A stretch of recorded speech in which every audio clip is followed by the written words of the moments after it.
अस्सलाम वालेकुम क्लास। हमने फिजिकल पॉलिसी देखी, उसके दो टूल्स देखे, इंस्ट्रूमेंट टैक्सेस और एक्सपेंडिचर्स। ठीक है, अब हम डेट और डेफिसिट फाइनेंसिंग को थोड़ा देखेंगे। ठीक है, आपने डेट और डेफिसिट फाइनेंसिंग का जो डिटेल में पब्लिक फाइनेंस में पढ़ा है, हम भी इंशाल्लाह पढ़ेंगे। उससे पहले हम जो आज करने लगे हैं वो है पब्लिक और गवर्नमेंट डेट कि गवर्नमेंट को क्यों डेट लेना पड़ता है और गवर्नमेंट डेट की वजह से क्या क्या जो है इकोनॉमी में चेंजेस आती हैं। उसके दो तरह के व्यूज़ हैं, वो हैं ट्रेडिशनल व्यू और नॉन ट्रेडिशनल व्यू। ठीक है, नॉन ट्रेडिशनल व्यू को हम रिकार्डियन इक्विवेलेंस भी बोलते हैं।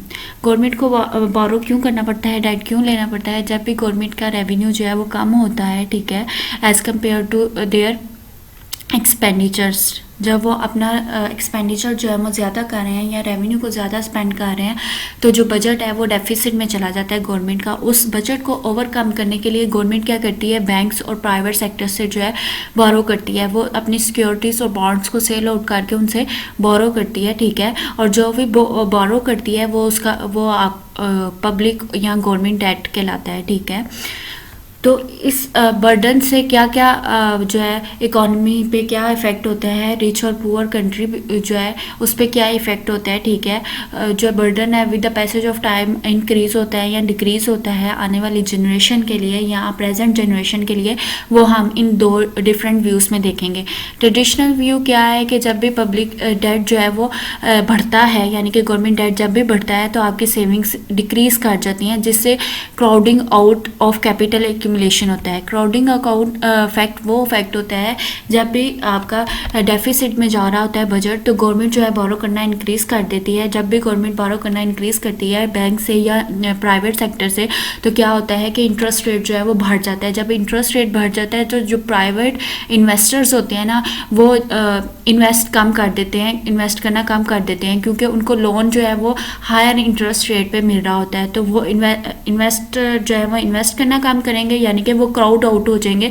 जब वो इन्वेस्ट करना कम करेंगे तो आपकी कैपिटल एक्यूमुलेशन जो है वो क्राउडिंग आउट हो जाएगी, यानी कि कैपिटल एक्यूमुलेशन जो है वो कम हो जाएगी, क्योंकि सारा का सारा जो लोन है वो गवर्नमेंट जब ले लेगी तो फिर जो है वो इंटरेस्ट रेट बढ़ जाएगा और जो प्राइवेट सेक्टर है वो फॉल कर जाएगा, उनकी इन्वेस्टमेंट जो है वो फॉल कर जाएगी, यहाँ क्राउड आउट हो जाएगा। ठीक है, और नॉन ट्रेडिशनल थ्योरी का बेसिकली जो ये बेस कर रही है, ये कहती है कि आपका जो है पब्लिक डेट से जो है वो आपकी नेशनल सेविंग और कैपिटल एक्यूमुलेशन इफेक्ट नहीं होती। ठीक है, तो हम यही देखेंगे नेक्स्ट में कि क्या कंज्यूमर एक्सपेंडिचर्स पे जो इफ़ेक्ट होता है, दोनों जो आपका पब्लिक डेट की वजह से कंज्यूमर एक्सपेंडिचर पे इफेक्ट होता है वो किस तरह हो सकता है, और क्या वो प्रेजेंट जनरेशन को बर्डन फील करना पड़ता है, बर्डन उठाना पड़ता है सॉरी, और या फिर आपकी जो फ्यूचर जनरेशन है वो बियर करती है बर्डन। ठीक है, आज ट्रेडिशनल व्यू पे, ट्रेडिशनल व्यू ऑफ गवर्नमेंट ये है कि फॉर एग्जांपल कि गवर्नमेंट जो है वो आपके 20% टैक्सेस जो है वो डिक्रीज़ कर देती हैं।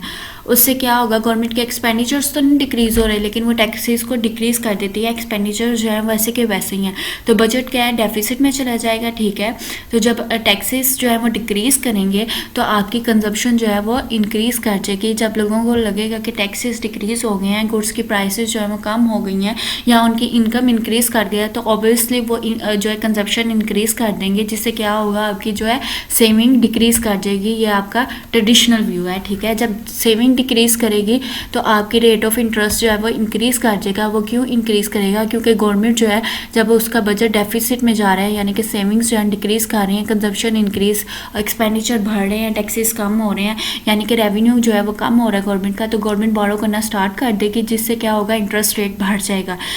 इंटरेस्ट रेट के बढ़ने से जो है आपके प्राइवेट इन्वेस्टर्स हैं वो इन्वेस्टमेंट करना कम कर देंगे, क्योंकि उनको हायर इंटरेस्ट पे लोन मिलेगा।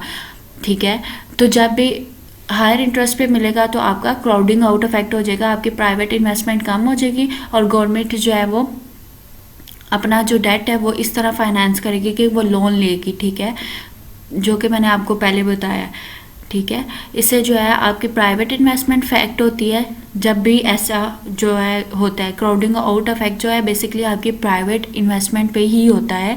आपकी गवर्नमेंट जो है वो लोन्स लेना शुरू कर देती है, और जब वो लोन्स लेती है तो जो आपका इंटरेस्ट रेट बढ़ जाता है और उससे आपकी प्राइवेट इन्वेस्टमेंट जो है वो कम हो जाती है। ठीक है, उसके बाद उन्होंने डिफरेंट मॉडल्स के व्यू दिए हैं इस थ्योरी में। ठीक है, Solow model of economic growth का आपने मैक्रो में पढ़ा होगा, अपने 6 सेमेस्टर में, ठीक है।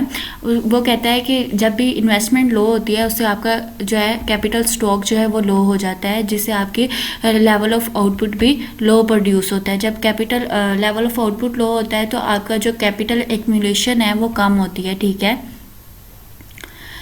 और इससे क्या होता है, कंजप्शन भी डिक्रीज़ कर जाती है और वेलफेयर ऑफ द पीपल जो है वो भी डिक्रीज़ हो जाता है, ठीक है। और वो कहते हैं कि ओपन इकोनॉमी में क्या होगा, जब ओपन इकोनॉमी में इंटरनली इकोनॉमी जो है आपकी, ठीक है, इनसाइड ऑफ द इकोनॉमी, जब आपको इंटरेस्ट रेट ज़्यादा लगेगा तो ऑब्वियसली अगर आपको कम इंटरेस्ट रेट पे ओपन इकोनॉमी में फॉरेन इन्वेस्टर्स से जो है आपको कम इंटरेस्ट रेट पे जो लोन मिल रहे हैं या इंटरेस्ट रेट कम पे करना पड़ रहा है, तो फॉरेन कैपिटल जो है वो आपकी इकोनॉमी में आएगा। फॉरेन कैपिटल और फंड्स जो है वो प्राइवेट इन्वेस्टर्स को मिलेंगे, ठीक है, जिससे जो है आपकी इकोनॉमी में क्राउडिंग आउट इफेक्ट नहीं आएगा, क्योंकि इन्वेस्टर जो है वो फॉरेन इन्वेस्टर से कैपिटल और फंड्स ले लेंगे। लेकिन ये क्या है, ये आपके डिपेंड करता है कि फॉरेन इन्वेस्टर्स का बिहेवियर कैसा है, क्या वो आपको कम इंटरेस्ट रेट पे लोन दे रहे हैं, ठीक है। उसके बाद आ जाता है ISLM मॉडल में क्या होता है कि ISLM मॉडल में जब भी अगर टैक्सेस फॉल कर जाएं तो आपकी कंजप्शन एक्सपेंडिचर जो है वो इंक्रीज़ करते हैं, जिससे जो है आपका एग्रीगेट डिमांड IS कर्व जो है यानी कि गुड्स मार्केट कर्व जो है वो राइटवर्ड शिफ्ट कर जाता है। और जब वो राइटवर्ड शिफ्ट करता है तो आपकी ओवरऑल इकोनॉमी में एग्रीगेट डिमांड जो है वो भी इंक्रीज़ होती है, ठीक है। तो वो भी एग्रीगेट डिमांड कर्व भी शिफ्ट कर जाता है। ये कब होता है, जब आपकी मॉनेटरी पॉलिसी यानी कि आपकी मनी सप्लाई वाली साइड पे कोई चेंजिंग्स नहीं आ रही, सिर्फ आपके IS पे चेंजिंग्स आ रही है, आपका LM कर्व नहीं शिफ्ट हो रहा है, ठीक है। तो वो कहते हैं शॉर्ट रन में जो है आपकी इकॉनमी जो है वो unemployment natural rate of unemployment की तरफ मूव कर जाती है। मींस के आपका एम्प्लॉयमेंट रेट जो है वो कांस्टेंट रहता है, ठीक है, और आउटपुट लेवल भी कांस्टेंट रहता है और प्राइसेस, इनकी एग्रीगेट डिमांड बढ़ती है तो आपके प्राइसेस जो है वो इंक्रीज़ कर जाते हैं, ठीक है। अब नेक्स्ट उन्होंने कहा है कि ओपन इकोनॉमी मॉडल जब भी होगा तो वो उनके अकॉर्डिंग, ट्रेडिशनल व्यूअर्स के अकॉर्डिंग, कि आपकी सेविंग जो है वो डिक्रीज़ करेंगी, इकोनॉमी में बजट डेफिसिट होगा और डेफिसिट से क्या होगा, ट्रेड बैलेंस जो है वो डेफिसिट जो है ट्रेड बैलेंस में राइज होगा। वो क्यों, जब भी इनफ्लो होगा ओपन मार्केट में होगी, अगर आपकी इकोनॉमी ओपन इकोनॉमी है तो फ़ॉरेन इनफ्लो होगा। जब वो फ़ॉरेन इनफ्लो होगा तो वो आपकी करेंसी में चेंज हो जाएगा। जब आपकी करेंसी जो है में चेंज होगा तो आपकी करेंसी की वैल्यू जो है वो एप्रिशिएट होगी। जब भी किसी में कंट्री में करेंसी की वैल्यू जो है वो एप्रिशिएट होती है तो उसकी एक्सपोर्ट्स की डिमांड जो है वो कम हो जाती है, क्योंकि अदर कंट्रीज़ को जो है वो उसकी एक्सपोर्ट्स, अदर कंट्रीज़ तो वो के लिए तो वो इम्पोर्ट्स हैं तो उनको वो महंगी पड़ेंगी, ठीक है। तो इस वजह से उनकी उस कंट्री की एक्सपोर्ट्स कम हो जाती हैं और जब भी आपका डी वैल्यू होती है करेंसी तो उस कंट्री की एक्सपोर्ट्स जो है वो बढ़ जाती हैं, ठीक है। यहाँ पे उन्होंने कहा है कि आपकी करेंसी जो है वो अप्रिशिएट करेगी, जिससे जो है आपकी कंट्री की जो है एक्सपोर्ट्स जो हैं वो कम हो जाएंगी और इम्पोर्ट्स जो हैं वो ज़्यादा हो जाएंगी। वो क्यों, क्योंकि लोगों को इम्पोर्ट्स जो हैं वो चीपर मिल रही होंगी दूसरी कंट्री से, तो वो जो है वो इम्पोर्ट करना शुरू कर देंगे, ठीक है। तो इससे क्या होगा, आपका inflow of foreign capital encourage होगा और आपका जो है डेफिसिट आएगा ट्रेड बैलेंस में, ठीक है। नेक्स्ट है मंडल फ्लेमिंग मॉडल के अकॉर्डिंग क्या होता है कि आपका जब फिजिकल चेंजेस आती हैं तो एक्सटर्नल वैल्यू ऑफ डॉलर, वही बात, एक्सटर्नल वैल्यू ऑफ डॉलर बढ़ जाएगी, ठीक है। उससे क्या होगा कि इंपोर्टेड गुड्स जो हैं वो चीप कर जाएंगे और एक्सपोर्ट गुड्स जो हैं वो एक्सपेंसिव हो जाएंगे। यूएस जो है, यूएस इकोनॉमी का यूनिट जो है, मनी यूनिट, वो डॉलर है ना, तो यहाँ पे उन्होंने उसकी एग्जांपल दी है कि जब इनफ्लो होगा तो आपकी करेंसी में ओबियसली इनफ्लो चेंज होगा, डॉलर में चेंज होगा तो डॉलर की वैल्यू जो है वो अप्रिशिएट कर जाएगी, जिससे आपकी एक्सपोर्ट्स कम हो जाएंगी और इम्पोर्ट्स जो हैं वो बढ़ जाएंगी, ठीक है। और ये इनके अकॉर्डिंग जो एक्सपेंशनरी इफेक्ट होता है, इससे आपकी जो है वो इनकम और आपके जो एम्प्लॉयमेंट है वो श्रिंक हो जाएगी, ठीक है। अब इन सब व्यूज़ को उन्होंने क्या है, इन सब थ्योरेटिकल व्यूज़ को नज़र में रखते हुए उन्होंने कहा है कि शॉर्ट रन में जब आपके टैक्सेस जो हैं वो फॉल करेंगे तो उससे पब्लिक डेट की वजह से डिफरेंट इफेक्ट्स जो हैं वो राइज करेंगे, ठीक है। सबसे पहले जब भी टैक्स कट होगा तो आपकी जो है कंजप्शन एक्सपेंडिचर इंक्रीज़ होंगे, उससे ये क्या होगा कि आपकी इकोनॉमी में आपकी सेविंग्स कम हो जाएंगी, ठीक है, और डिमांड फॉर गुड्स जो है वो इंक्रीज़ कर जाएंगी, ठीक है, जो जिससे क्या होगा, आपकी इनकम और एम्प्लॉयमेंट लेवल भी बढ़ेगा उससे। और जब ये सिचुएशन होगी, जब कंजप्शन एक्सपेंडिचर इंक्रीज़ होंगे, इनकम और एम्प्लॉयमेंट लेवल तो बढ़ेगा, लेकिन जो है दूसरी तरफ आपकी जो है सेविंग्स डिक्रीज़ हो जाएंगी, जिससे कंपटीशन आ जाएगा प्रोड्यूसर्स में, ठीक है, कि वो बोरो करें, फंड्स को बोरो करें और ज़्यादा से ज़्यादा इन्वेस्ट करें जब आपकी एग्रीगेट डिमांड इंक्रीज़ होगी। उससे क्या होगा कि आपका इंटरेस्ट रेट जो है वो बढ़ जाएगा, और इंटरेस्ट रेट बढ़ने की वजह से जो आपकी इन्वेस्टमेंट है वो डिस्करेज हो जाएगी, ठीक है।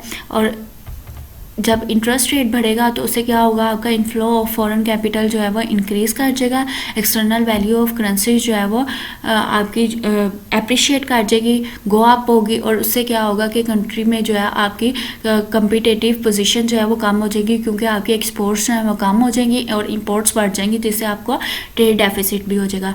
अगर हम लॉन्ग रन में देखें तो आपके टैक्सेस के फॉल करने से क्या होता है कि आपकी जो सेविंग्स हैं वो डिक्रीज़ कर जाएंगी, स्टॉक ऑफ कैपिटल भी जो है वो डिक्रीज होगा, ठीक है, फॉल होगा, और फॉरेन डेट जो है वो इंक्रीज हो जाएगा, ठीक है। और इस सारी सिचुएशन में आपकी प्रोडक्शन भी इकानमी की जो है वो डाउन हो जाएगी, और आपका जो मेजर आउटपुट होगा वो आपके फॉरेन्स ले जाएंगे, क्योंकि आप इनफ्लो, ओपन इकॉनमी होगी तो इनफ्लो ऑफ कैपिटल जो है वो तो होगा, लेकिन आपको उस पर इंटरेस्ट रेट भी पे करना पड़ेगा, और जो आउटपुट है आपका वो ज़्यादा फॉरेनर्स के पास चला जाएगा, ठीक है।